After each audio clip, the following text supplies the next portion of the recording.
Good morning and welcome to America's Home Cooking. We are in part two of Austrian Wheat-Rye Bread. Now this is already risen twice, as you can see. It's got a hard topping on it, but we're not going to take it off. We're just going to leave it and we're just going to keep on adding to it. Now when you make sourdoughs, the water and liquid that you put in here for those two proofings have to be minus off the recipe. Hold on 1 minute. There. All right. So we're going to add 3/4 of a cup of milk, which I've already measured. And as you can see, I'm not taking the top crust off because it's going to be stirred back in.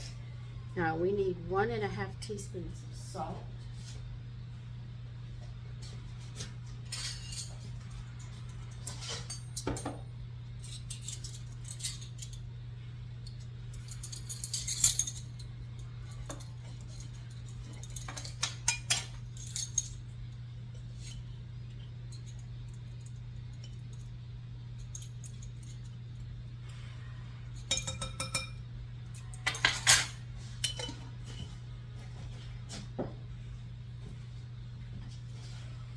We need 2 tablespoons of sugar.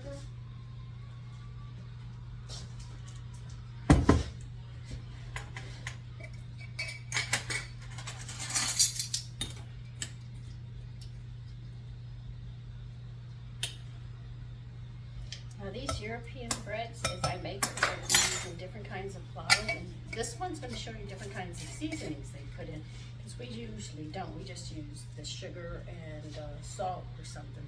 But this goes much further. So they have, this is where they get those different flavors and stuff from using different sort of grains and stuff, or flours. If they buy whole grain, they probably grind it, but we can buy it already ground, so we know it is flour. All right, we want 1 tablespoon of caraway seeds.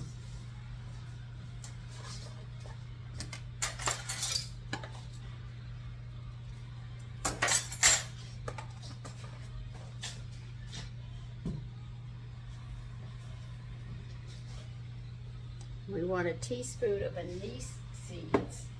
I told you, they do it a little different than us.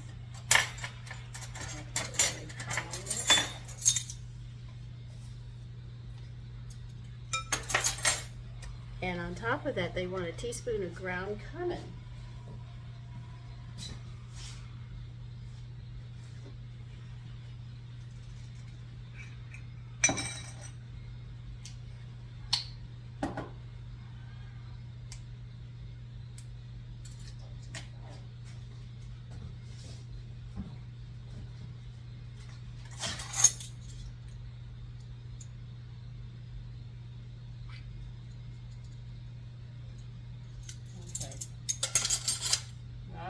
Like I said, they use different seasons. I'm going to mix all this together.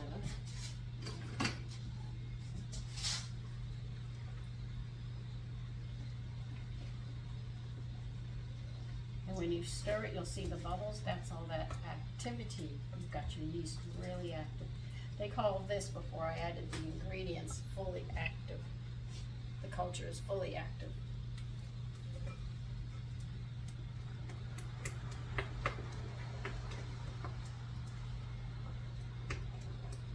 Now, you know that flour mixture we made? Now we're going to be, oh, I got to find everything here. I'm going to start adding this in.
Just have to work all this and then it'll be fine.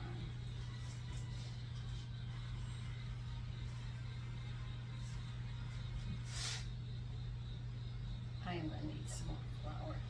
Hold on.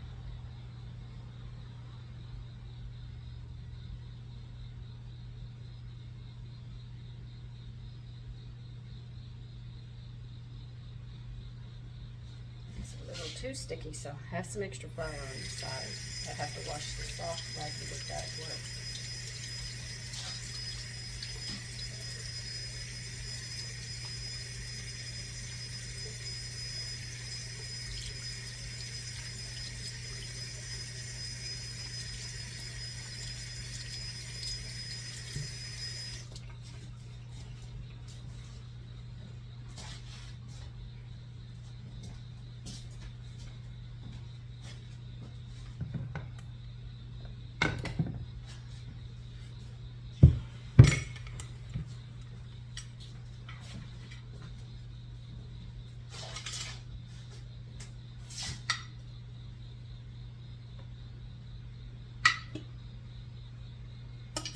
I've handled flours and stuff enough that I know when I need to add some extra flour to it because of the moisture. Like I told you, when it comes to the weather, if it's damp, you need a little more. If it's dry, you might find you need a little less. We've had a ton of rain. I mean, it's just raining. We've got this whole week raining, so I know everything's going to take a little more flour than normal.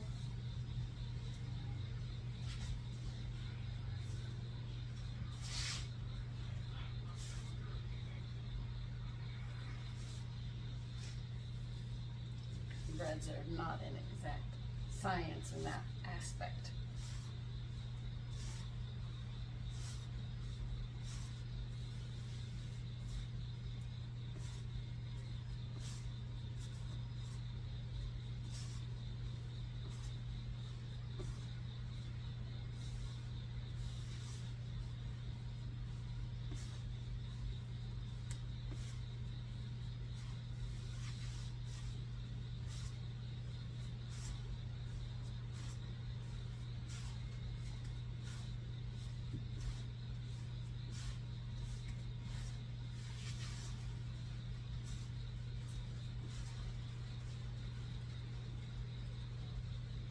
Starting to rain again.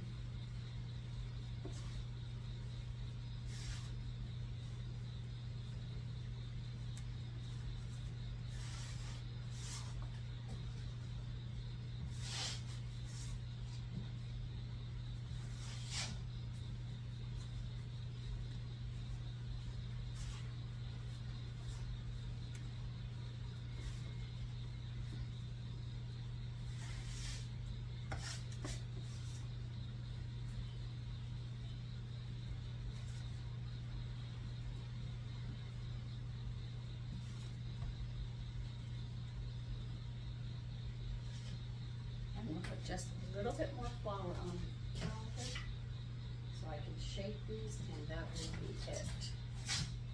Just want to make sure it doesn't stick to them.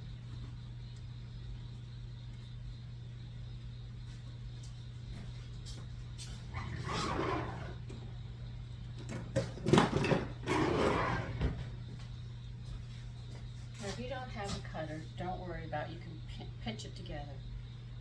Sometimes I'll pinch them to separate them, or use this.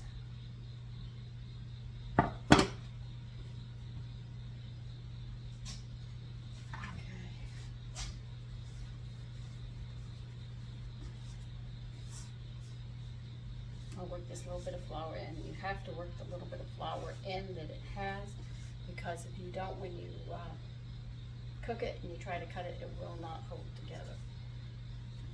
So I make sure that I work it in so my seams will seal.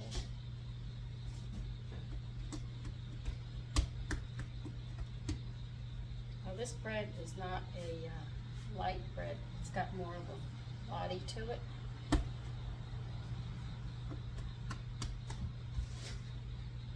Than the bread you're accustomed to in the stores and stuff that you buy. They'll say this is a, but they don't call it a heavy bread as much as they call it a hearty bread. Because it's got good flavor and it's a hearty one. You'll need 1-inch loaf pans. I think those are the ones that are 8.5 by 4.5, like this.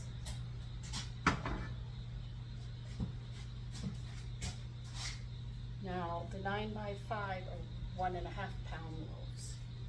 This is a mistake they made there, because I made this with the 1.5 pound loaves, and it did not turn out like that. It needed, I mean, my breads were very low because the pan was too big. This is why it's important to use the pans. The people who create these recipes take the amounts that they make and they adjust it accordingly to the pan that they need. That's why they tell you, get this size pan or this size pan, because they know the ingredients, how much it holds, and that it will go up. They go through a lot of mistakes to get it to where you have a recipe.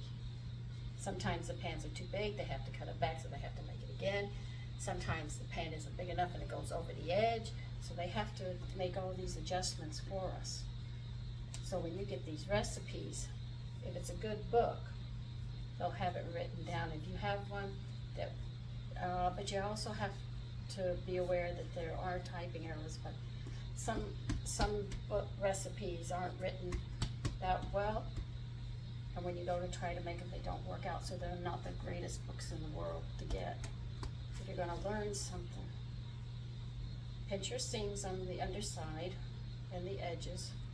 I'm just shaping it up now, because you can see this is tacky, even with all the working that I'm doing with it.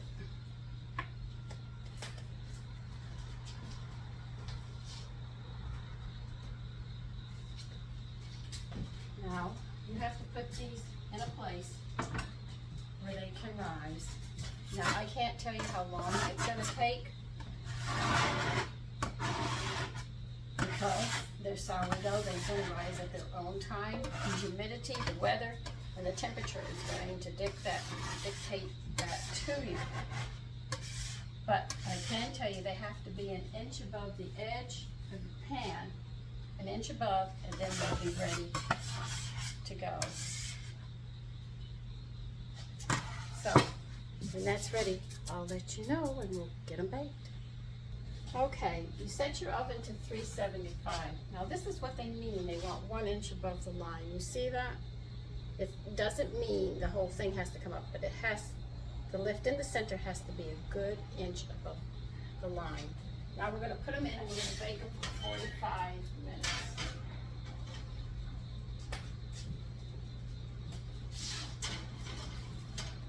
Always make sure when you bake bread that you don't put the pans together. You have to have that space between them, because if the pans are too close together, everything will cook, but it won't cook there. So be very careful with that, and I'll see you in 45 minutes. Okay, here they are. I just took them out of the oven. That's them.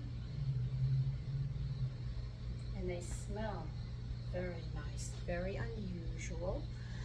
Take care and listen, enjoy your day. Bye-bye.